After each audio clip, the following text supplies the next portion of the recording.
Have you ever imagined what your life would feel like without fear? Not the absence of caution.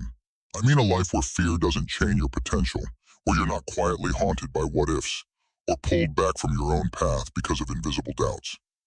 A life where you still feel fear, but it no longer controls you. It's a powerful idea, isn't it? What if I told you that there's a 2,500-year-old wisdom tradition that has helped millions step out of the shadow of fear and into a life of clarity, courage, and inner peace? Buddhism isn't about escaping reality, it's about seeing it clearly. And through its timeless teachings, the Buddha offered us tools, not magic tricks, but practices that reshape how we meet fear. Fear of change, fear of loss, fear of not being enough, fear of death, or simply fear of the unknown. We all carry it, and yet we rarely pause to question what fear really is. Is it a warning, a lie, a habit, a teacher? In today's video, we're going to explore 10 profound lessons from Buddhist philosophy that don't just help you deal with fear, they show you how to transform it. From mindfulness and impermanence to patience, non-attachment, and seeing fear for what it really is. These teachings invite you into a new relationship with life itself. So if you're ready to stop letting fear write your story, if you're ready to meet life with open eyes and an open heart, let's take the first step together. Let me ask you something. How many times have you tried to hold on to a moment of happiness, a relationship, a sense of control, only to feel it slipping through your hands? We've all been there. We want the good things to last forever, and we hope the bad things never come. But life doesn't work that way, does it? One of the most powerful teachings in Buddhism is this: everything is impermanent. In Pali, it's called anicca, the truth that everything arises, and eventually everything fades. Your joy, your pain, even your fear. It sounds simple, but when you truly feel it, not just as an idea, but deep in your bones, it changes everything. Fear often shows up when we resist this truth. We fear loss, we fear uncertainty. We fear the future because we want things to stay the same, to stay safe. But what if the real source of our fear isn't the change itself, but our fight against it? You see, impermanence isn't the enemy. It's actually what gives life its meaning. The blossom is beautiful because it doesn't last. The heartbreak shapes us because it doesn't stay forever, and the storm always passes. Every time we remember this too shall pass. We give ourselves permission to breathe, to stop clinging, to trust that the tough moment we're in right now won't last forever, and neither will the fear that comes with it. So next time you find yourself spiraling, stuck in a wave of anxiety, or caught in the need to control, pause, notice what's changing. The sky, the wind, the sound of your breath, and know you're changing too, moment by moment. That's not something to fear. That's something to honor. Let's pause for a moment and ask ourselves, what is fear really? Is it danger knocking at your door? Or is it just your mind, whispering stories about things that haven't even happened yet?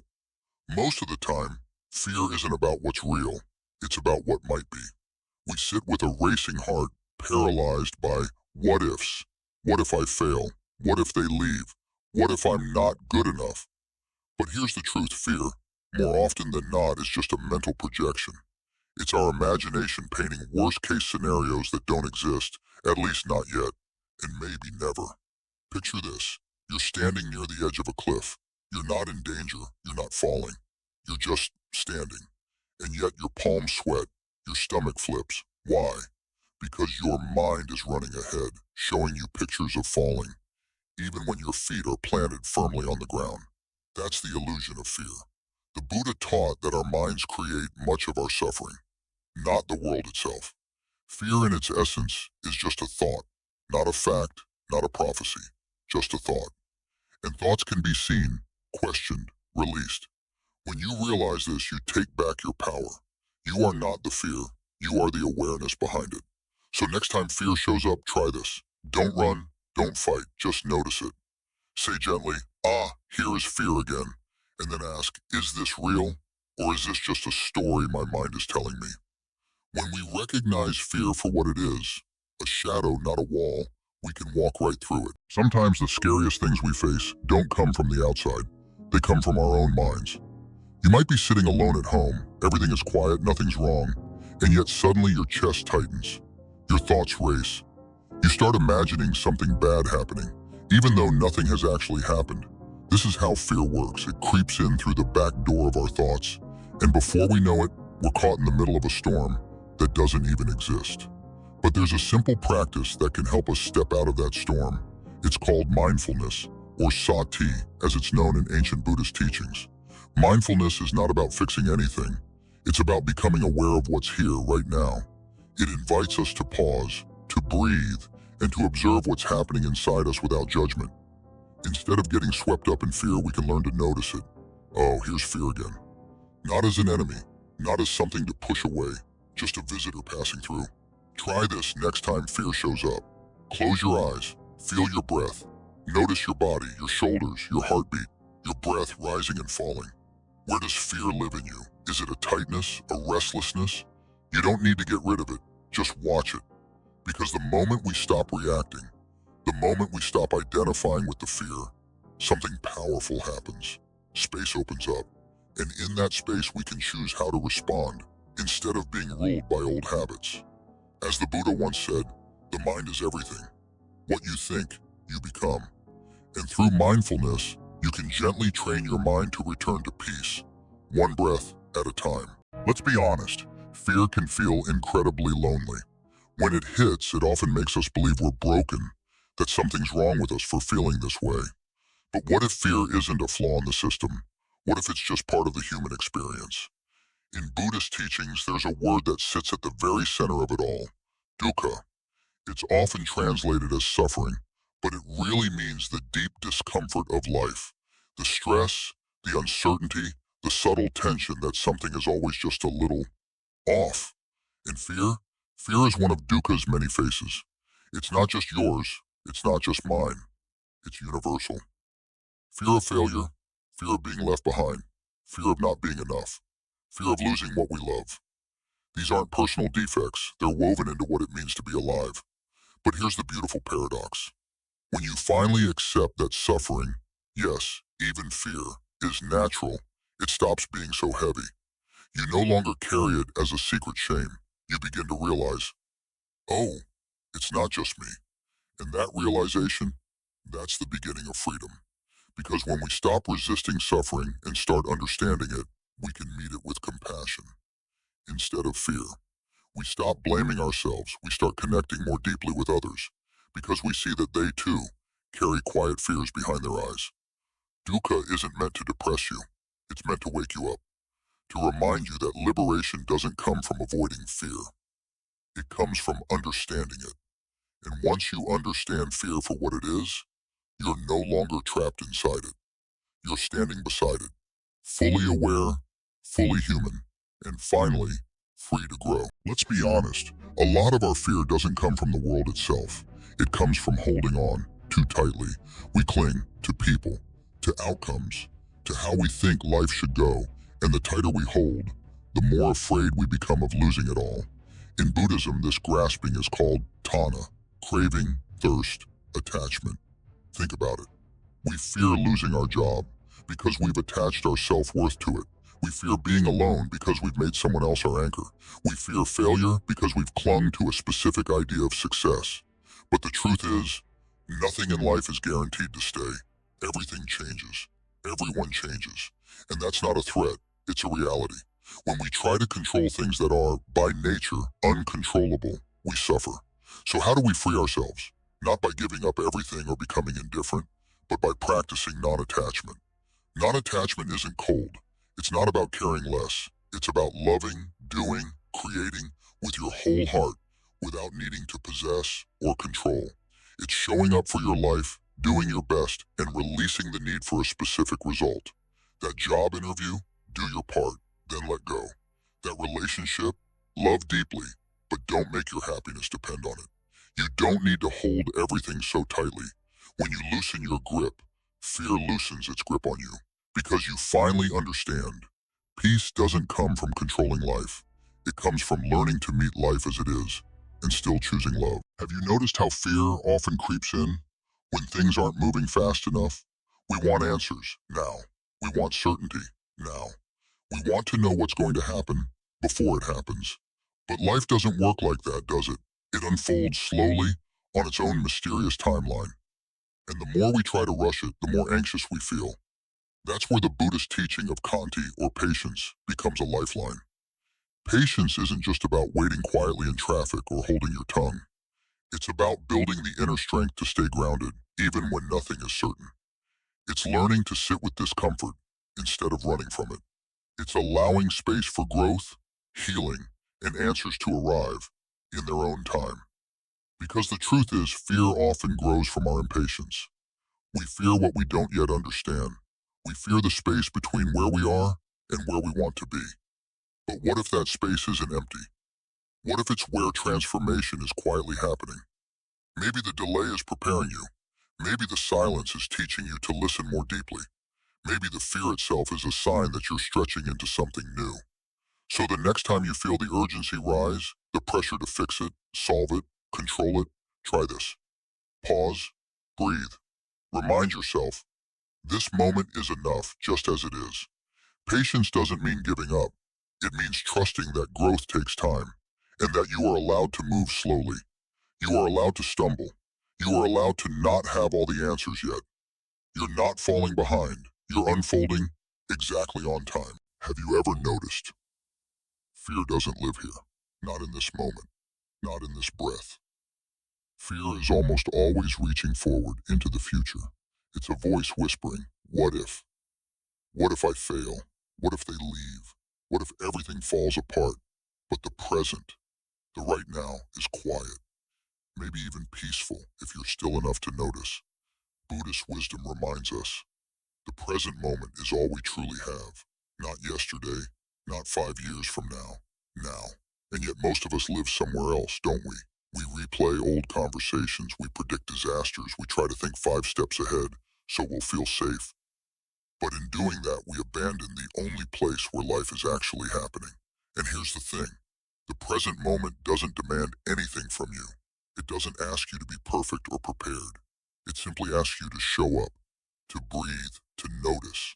So the next time fear creeps in, that gnawing uncertainty about the future, come back to now. Feel your breath move in and out. Notice the ground beneath your feet. Listen to the sounds around you and ask yourself, is anything wrong? Right here, right now?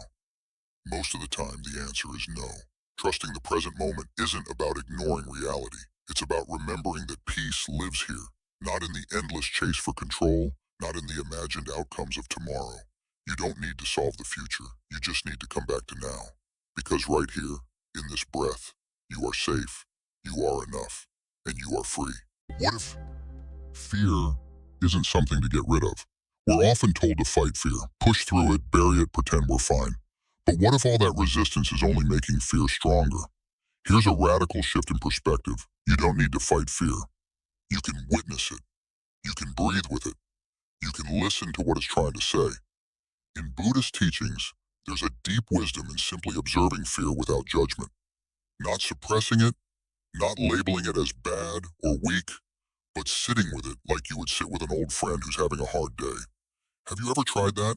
The next time fear arises, whether it's that tightness in your chest or the spinning thoughts at 2 a.m., pause. Don't try to fix it. Just notice it. Name it gently. Ah, here is fear. Feel where it lives in your body. Is it heat? Is it shakiness? Is it emptiness?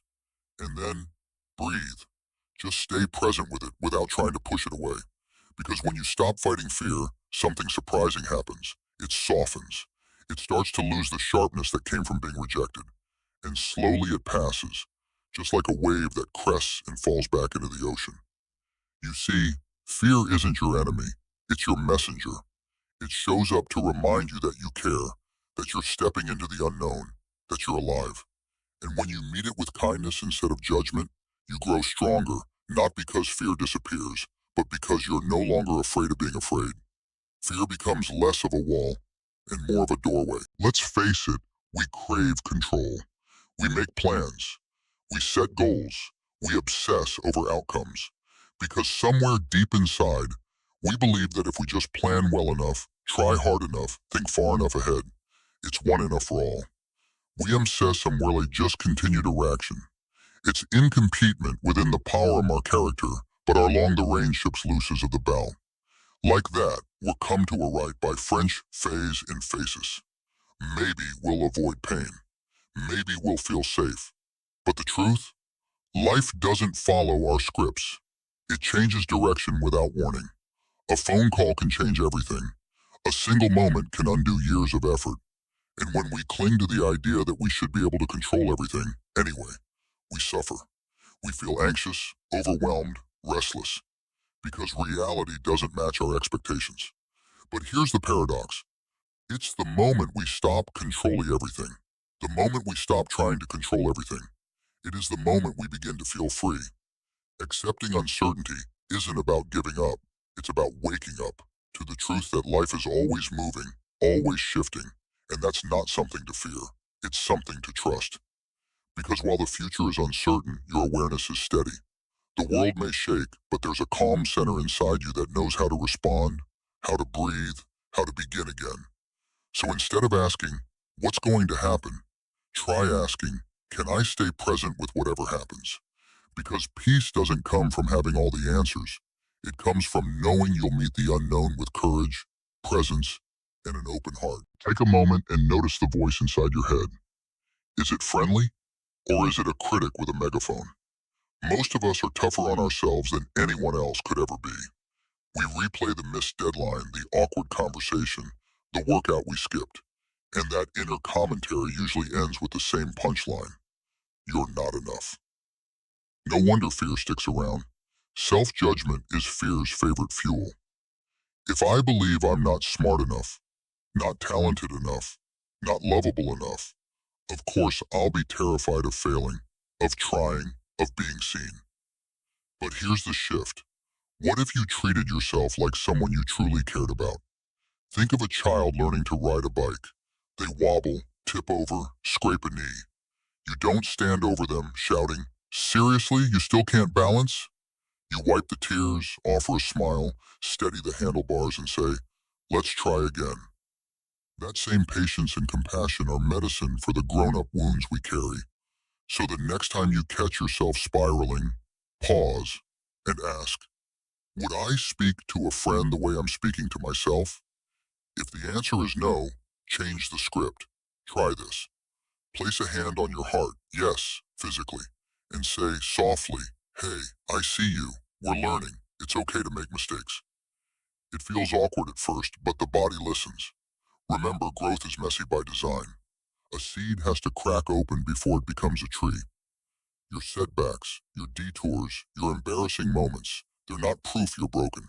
They're proof you're becoming. And healing? Healing is not a race. It's more like sunrise, gradual, inevitable, beautiful in its own timing. You can't yank the sun into the sky faster, and you can't rush your own unfolding. So, be kind. When fear whispers, counter it with compassion. When doubt shouts, meet it with patience. Because the gentler you are with yourself, the braver you become. After all, the longest relationship you'll ever have is with you. Why not make it a loving one? Let's take a breath together, and just for a moment, step back and see fear for what it really is. It's not your enemy, it's not a flaw, and it certainly isn't proof that something's wrong with you. Fear is natural. It's part of the human journey. But here's the truth that changes everything. Fear is not permanent, not personal, and not who you are. It's just a passing wave in the ocean of your experience. And the moment you learn to face it, not with force but with awareness, it begins to lose its grip. You are not your fear. You are the awareness that sees it.